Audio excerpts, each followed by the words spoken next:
Kementerian Agama atas nama pemerintah mendukung kegiatan dari Majelis Pengajian Tauhid Tafsir. Dan hari ini, malam ini, saya benar-benar bangga menyaksikan secara langsung. Kalau kemarin hanya memberikan rekomendasi berupa surat supaya terlaksana kegiatan dengan baik, alhamdulillah saya menyaksikan sendiri.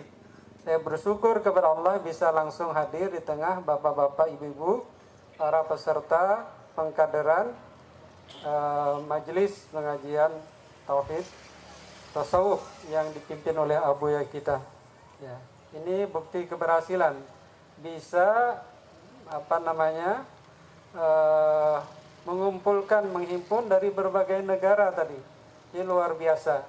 Jadi beliau ini luar biasa bisa menyatukan kita dalam sebuah ilmu, dalam majlis ilmu, ya, Majelis Pengajian Tauhid Tasawuf, ya.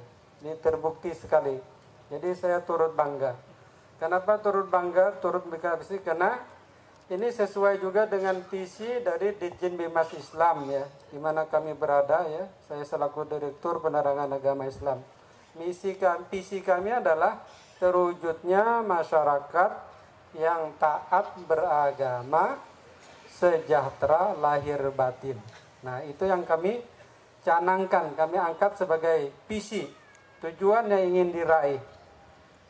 Masyarakat taat beragama, sejahtera lahir